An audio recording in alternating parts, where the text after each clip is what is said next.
আসসালামু আলাইকুম। খুরশেদা কাকুলি আমন্ত্রণ জানাচ্ছে এনটিভির মধ্যাহ্নের খবরে। প্রধানমন্ত্রী তারেক রহমান বলেছেন, দেশের মানুষ যেন সর্বোচ্চ স্বাস্থ্য সেবা পায় এবং বিদেশ নির্ভরতা কমে এমন স্বাস্থ্য ব্যবস্থা গড়ে তুলতে চায় সরকার। আগারগাঁয়ে ন্যাশনাল ইনস্টিটিউট অফ নিউরোসায়েন্স হাসপাতালের সম্প্রসারিত ভবন উদ্বোধন শেষে দেয়া বক্তব্যে একথা বলেন তিনি। প্রধানমন্ত্রী আরও বলেন, ডিমেনশিয়া ও মেরুদণ্ডের জটিল রোগের চিকিৎসায় কাজে দেবে সরকারের এই নতুন পদক্ষেপ। তিনি আরও বলেন, শুধু চিকিৎসা প্রযুক্তি থাকলেই হবে না, চিকিৎসকদের মানবিক আচরণও করতে হবে। রোগীর সাথে সম্মানজনক আচরণ চিকিৎসার মান বাড়িয়ে দেয় বলে মনে করেন প্রধানমন্ত্রী। প্রধানমন্ত্রী আরও বলেন, শিশু স্বাস্থ্যের প্রতিও সরকার বিশেষভাবে নজর দিয়েছে। খুলনা, বরিশাল, রংপুর, কুমিল্লা, রাজশাহীতে একটি করে 200 শয্যা শিশু হাসপাতাল নির্মাণের কাজ শুরু করেছে সরকার। শিশু স্বাস্থ্যের প্রতিও সরকার বিশেষভাবে নজর দিয়েছে। এরই অংশ হিসাবে খুলনা, বরিশাল, রংপুর ও রাজশাহী বিভাগ এবং কুমিল্লা জেলায় একটি করে 200 শয্যা বিশিষ্ট বিশেষায়িত শিশু হাসপাতাল চালু করার কাজ শুরু করেছে সরকার। ইনশাল্লাহ আগামী অক্টোবর মাসে এই একযোগে এই 5টি বিশেষায়িত শিশু হাসপাতাল চালু করতে সক্ষম হবে ইনশাল্লাহ। সরকার দেশে একটি কার্যকর ব্যবস্থা গড়ে তুলতে চায়, যাতে করে মানুষ দেশের ভেতরেই সকল রকমের স্বাস্থ্য সেবা পায়। তবে স্বাস্থ্য এবং চিকিৎসা সেবার মান উন্নয়নে সরকার যতই উদ্যোগ গ্রহণ করুক, চিকিৎসক, স্বাস্থ্য বিশেষজ্ঞ, গবেষক, সর্বোপরি স্বাস্থ্য খাতের সঙ্গে সংশ্লিষ্ট সকলের ভূমিকার উপরেই স্বাস্থ্য এবং চিকিৎসা সেবার সাফল্য নির্ভর করছে। উপস্থিত সুধীবৃন্দ, সরকার এমন একটি কল্যাণমুখী রাষ্ট্র প্রতিষ্ঠা করতে প্রতিশ্রুতিবদ্ধ, যেখানে চিকিৎসা পাওয়ার জন্য কোনো নাগরিককে দেশের বাইরে হতে যেতে হবে না, কিংবা কেউ অর্থ অভাবে স্বাস্থ্য সেবা থেকে ইনশাল্লাহ বঞ্চিত হবে না। আপনাদের মাধ্যমেই নিশ্চিত করা সম্ভব এই বিষয়গুলো। আগামীকাল প্রথমবারের মতো কিশোরগঞ্জে যাচ্ছেন প্রধানমন্ত্রী তারেক রহমান। দিনব্যাপী এই সফরে জেলার 3 উপজেলায় 5টি ভিন্ন ভিন্ন কর্মসূচিতে অংশ নেবেন তিনি। উদ্বোধন করা হবে জাতীয় মৎস্যপক্ষ, ফ্যামিলি কার্ড, ইমাম মুয়াজ্জিন ও অন্যান্য ধর্মীয় উপাসনালয়ে কর্মরতদের ভাতা এবং শিক্ষার্থীদের স্কুল ব্যাগ ও ড্রেস প্রদান কার্যক্রম। প্রধানমন্ত্রীর সফর সফল করতে চলছে শেষ মুহূর্তের প্রস্তুতি।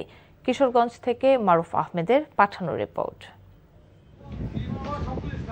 প্রধানমন্ত্রী তারেক রহমানের কিশোরগঞ্জ আগমনকে স্মরণীয় করতে চলছে শেষ মুহূর্তের প্রস্তুতি। সেই সাথে জেলা প্রশাসন, পুলিশ, কৃষি ও মৎস্য বিভাগ সহ সরকারের সকল দপ্তরের কর্মকর্তা কর্মচারীরাও শেষ মুহূর্তের প্রস্তুতিতে ব্যস্ত সময় পার করছেন। প্রথমবারের মতো প্রধানমন্ত্রী তারেক রহমানের সফরকে কেন্দ্র করে কিশোরগঞ্জে বিএনপি ও এর সহযোগী সংগঠনের নেতাকর্মীদের মাঝে যেমন উচ্ছ্বাসের কমতি নেই, তেমনি উৎসাহের কমতি নেই সাধারণ মানুষের মাঝেও।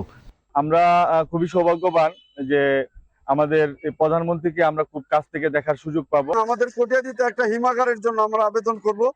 রোববার সকালে পাকুন্দিয়া উপজেলার মির্জাপুর চেয়ারম্যান বাড়ি ঘাট এলাকায় ব্রহ্মপুত্র নদে মাছের পোনা অবমুক্ত মৎস্য খামারিদের মাঝে মাছের পোনা বিতরণ ও শুভেচ্ছা বিনিময় করবেন প্রধানমন্ত্রী। এছাড়াও কটিয়াদী উপজেলায় আসমিতা জর্জ ইনস্টিটিউশন মাঠে জাতীয় মৎস্য পক্ষ উদ্বোধন করবেন এবং মৎস্য খাতে অবদান রাখা 14 উদ্যোক্তাকে স্বর্ণপদক প্রদান করবেন প্রধানমন্ত্রী। পরে দেশের বৃহত্তম ঈদগাহ ঐতিহাসিক শোলাকিয়া ঈদগাহ ময়দানের উন্নয়ন কার্যক্রম উদ্বোধন করবেন এবং ছাত্রদলের উদ্যোগে বৃক্ষরোপণ কর্মসূচিতে অংশগ্রহণ করবেন তিনি। বিকেলে জেলা শহরের পুরাতন স্টেডিয়ামে আনুষ্ঠানিকভাবে ফ্যামিলি কার্ড, ইমাম মুয়াজ্জিন ও অন্যান্য ধর্মীয় উপাসনালয়ে কর্মরতদের ভাতা এবং শিক্ষার্থীদের স্কুল ব্যাগ ও ড্রেস প্রদান করবেন প্রধানমন্ত্রী। কিশোরগঞ্জের উন্নয়নে আসলে অতীতে অনেক সুযোগ আমাদের এসেছে, কিন্তু সেভাবে আমরা কাজে লাগাতে পারি নাই।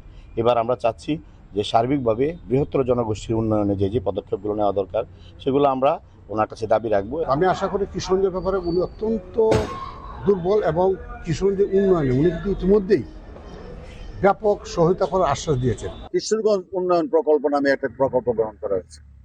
এই প্রকল্পের মাধ্যমে আমাদের এই 5 বছরে 2,500 কোটি টাকার কাজ আমরা সরকারের কাছ থেকে আমরা ইতিমধ্যেই পেয়েছি, সম্মতি পেয়েছি।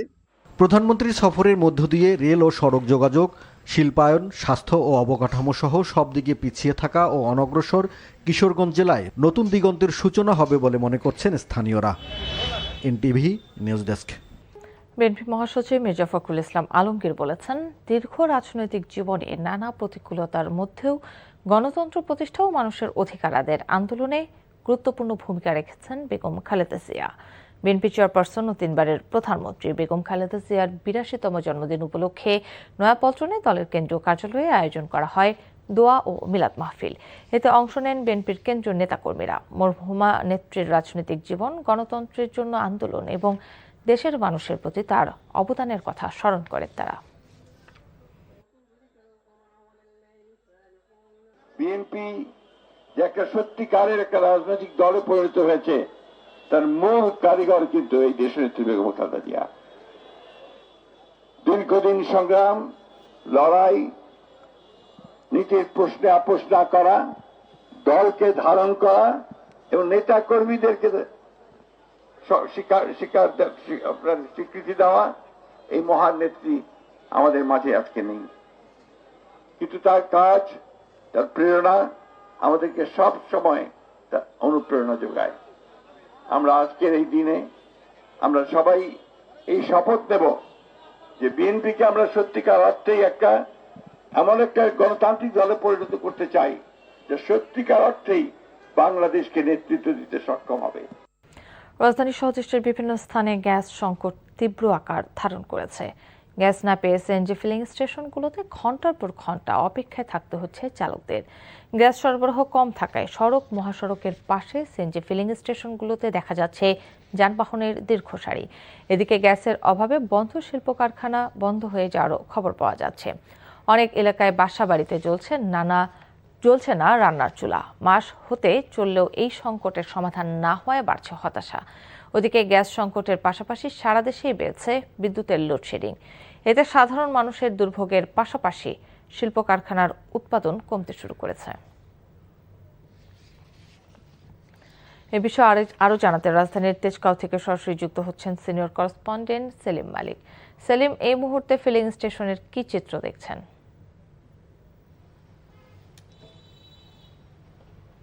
কাকলি, আপনি যেমনটি বলছিলেন যে সারা দেশে যে আসলে তীব্র গ্যাস সংকট, এটি চিত্র কিন্তু আমরা ফিলিং স্টেশনগুলোতে দেখতে পাচ্ছি। বিশেষ করে আপনি যদি দেখেন যে একজন গাড়ির চালক তিনি কয়েক ঘন্টা ধরে ঘুমিয়ে আছেন এবং তিনি বেশ শ্রান্ত বলে বোঝাই যাচ্ছে।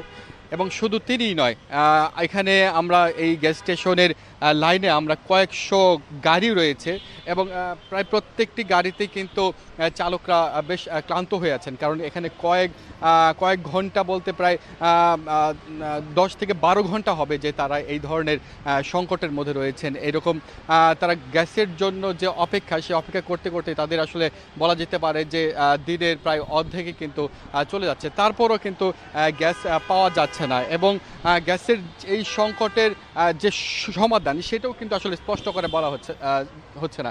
আমি একজন চালকের সাথে কথা বলবো। আপনি বলবেন যে কতক্ষণ দূরে আপনি অপেক্ষা করছেন এবং কি বলছে স্টেশন থেকে? আপনার অপেক্ষা করতেছি, রাত 1টার দিকে সিরিয়াল দিয়েছি, এখন হচ্ছে যে বাজে আপনার 12টা 13। এই 12 ঘন্টা আমি এখানে সিরিয়াল দিয়ে আছি। এরই মাঝে মনে করুন যে আমাদের খাওয়া দাওয়া, প্রস্রাব পায়খানা সবাই এখানেই, ঠিক আছে। অলরেডি পকেট থেকে 200 টাকা খরচ হয়ে গেছে, এখন আমরা গ্যাস পাওয়ার কোনো সম্ভাবনা নাই। এখনও এরা পাম্পের থেকে বলতেছে না যে আমরা গ্যাস কখন পাবো না পাবো, এরকম কোনো টাইম আমাদেরকে দেয় নাই।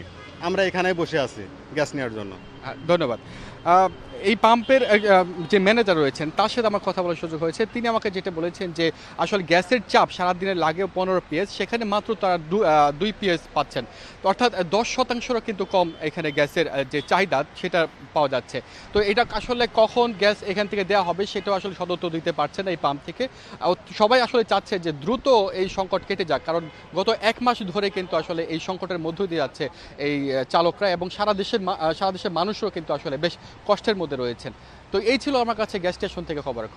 চট্টগ্রামের সীতাকুণ্ডে ভাটিয়ারিতে ফেরদৌস শিপ ইয়ার্ডে গ্যাস বিষক্রিয়ায় 9 জনের মৃত্যুর কারণ হিসেবে প্রাথমিকভাবে জাহাজটিতে মাত্রাতিরিক্ত হাইড্রোজেন সালফাইড থাকার ঘটনা পাওয়া গেছে। তবে সরকার ও জেলা প্রশাসনের 2টি তদন্ত কমিটির রিপোর্ট পাওয়া গেলে বিষয়টি পুরোপুরি নিশ্চিত হওয়া যাবে বলে জানিয়েছেন ঊর্ধ্বতন সরকারি কর্মকর্তারা। সকালে সীতাকুণ্ডের দুর্ঘটনা কবলিত শিপ ইয়ার্ডটি পরিদর্শন করেছেন শিল্প মন্ত্রণালয়ের সচিব আব্দুল নাসের খান, চট্টগ্রামের জেলা প্রশাসক জাহিদুল ইসলাম মিয়া, পুলিশ সুপার মাসুদ আলম সহ সরকারের একাধিক কর্মকর্তা।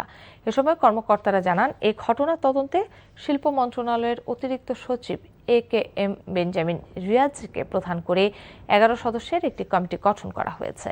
এছাড়াও সরকারের বিভিন্ন সংস্থা কয়েকটি উচ্চ পর্যায়ের কমিটি গঠন করেছে। এসব কমিটিকে ঘটনার আগে ও পরের বিস্তারিত বিষয় নিয়ে পূর্ণাঙ্গ প্রতিবেদন দ্রুত দিতে বলা হয়েছে। তদন্তে কারো অবহেলা পাওয়া গেলে সেটিও খতিয়ে দেখা হবে বলে জানান কর্মকর্তারা।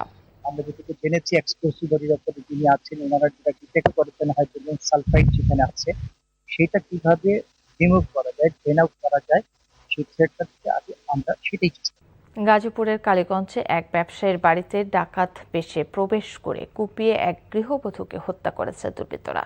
এ সময় আরও 2 জন আহত হয়েছেন। পুলিশ জানায় ভোররাতে মঞ্জুরুল ইসলামের টিন শেড বাড়ির গেটের তালা ভেঙে ভেতরে ঢুকে 10-12 জনের একদল দুর্বৃত্ত। এ সময় আশপাশের কয়েকটি বাড়ির বাসিন্দাদেরও অবরুদ্ধ করে রাখে তারা। বাড়িতে ঢুকে দুর্বৃত্তরা দেশীয় অস্ত্র দিয়ে তাদের কোপাতে শুরু করে। এ সময় তাদের চিৎকারে আশপাশের লোকজন এগিয়ে আসলে দুর্বৃত্তরা পালিয়ে যায়। ঘটনাস্থলে মঞ্জুরুল ইসলামের স্ত্রী কামরুন নাহার আক্তারের মৃত্যু হয়। হামলায় গুরুতর আহত হয়েছেন মঞ্জুরুল ইসলাম এবং তার মেয়ে সঞ্জিতা আক্তার মিম। তাদের হাসপাতালে ভর্তি করা হয়েছে। ঘটনার সাথে জড়িতদের শনাক্তের চেষ্টা চলছে বলে জানিয়েছে পুলিশ। নানা অনিয়মের ফাঁদে বন্দী নাটোর সরকারি টেকনিক্যাল স্কুল অ্যান্ড কলেজ। ভাউচারের মাধ্যমে ৭৮,০০০ টাকার জঙ্গল পরিষ্কারের খরচ দেখানো হলেও পুরো প্রতিষ্ঠানই জঙ্গলে ভরা। রয়েছে এ ধরনের ভুয়া ভাউচারের মাধ্যমে অর্থ উত্তোলনের নানা অভিযোগ। তবে সবকিছু অস্বীকার করেছে কলেজ কর্তৃপক্ষ। নাটোর থেকে হালিম খানের পাঠানো রিপোর্ট। নাটোর সরকারি টেকনিক্যাল স্কুল অ্যান্ড কলেজ কারিগরি শিক্ষাকে আকর্ষণীয় করতে সম্প্রতি নির্মাণ করা হয়েছে 5 তলা চকচকে ভবন। কিন্তু ক্যাম্পাসের ভেতরে লতাপাতা আর জঙ্গলে ভরা পুরনো ভবন, আবাসিক কোয়ার্টার। এজন্য বাইরে ফিটফাট, ভেতরে সদরঘাট অবস্থা। অভিযোগ আছে প্রতিষ্ঠানের ভেতরের এসব জঙ্গল পরিষ্কারে প্রায় লক্ষাধিক টাকা ব্যয় করেছে কলেজ কর্তৃপক্ষ। কিন্তু শিক্ষার্থীরাও জানে না কবে জঙ্গল পরিষ্কার করা হয়েছে। এছাড়া বাংলা নববর্ষ পালন না করেই 40,000 টাকা খরচ ও ক্রিয়া সামগ্রী ক্রয়সহ রয়েছে ভুয়া ভাউচারের মাধ্যমে নানা খাতে ব্যয়ের অভিযোগ। কলেজ কর্তৃপক্ষের এমন কাজে হতাশ শিক্ষক শিক্ষার্থীরা। আমরা নিজ উদ্যোগেই ছাত্র প্লাস আমি নিজের থেকে কিছুটা মাঠটা পরিষ্কার পরিচ্ছন্ন করেছিলাম। 4 বছর ধরে কোনো জঙ্গল পরিষ্কার করা হয়নি, কিছু পরিষ্কার হয়নি। আমাদের মাঠ অবস্থা খারাপ, ওইদিকে সব জঙ্গলে ভরা। এখানে ক্লাস 9-এ ভর্তি হয়েছি, ক্লাস 9 থেকে পড়া শুরু করেছি। আজ পর্যন্ত কোনো মাঠের উন্নতি দেখলাম না। তবে এসব অভিযোগ অস্বীকার করলেও সঠিক জবাব দিতে পারেননি কলেজের অধ্যক্ষ হারুনুর রশিদ চৌধুরী। আমরা ধাপে ধাপে করেছি সবসময়, কিন্তু এই ক্যাম্পাসকে পরিষ্কার করতে আসলে 78,000 টাকা খরচের কথা।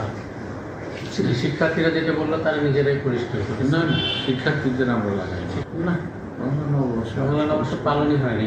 পালনভাবে আমরা ইয়ে করতে পারিনি, বাজেট থাকে না তো, বাজেট এবার সরকার কমে দিচ্ছে। সকল অনিয়ম দূর করে শিক্ষাবান্ধব পরিবেশ তৈরির মাধ্যমে ঐতিহ্যবাহী প্রতিষ্ঠানটি তার পুরনো গৌরব ফিরে পাবে, এমনটাই দাবি শিক্ষক শিক্ষার্থীদের। NTV news desk. দর্শক, এই ছিল মধ্যাহ্নের খবর। এই খবরের ভিডিও সহ আপডেট জানতে ভিজিট করুন এনটিভি অনলাইন www.ntvpt.com। এছাড়াও এনটিভির জনপ্রিয় সব অনুষ্ঠান ও খবরের আপডেট জানতে ভিজিট করুন আমাদের ইউটিউব ও ভেরিফাইড ফেসবুক পেজ। দুইটায় দুপুরের খবর দেখার আমন্ত্রণ রইল। ধন্যবাদ সবাইকে।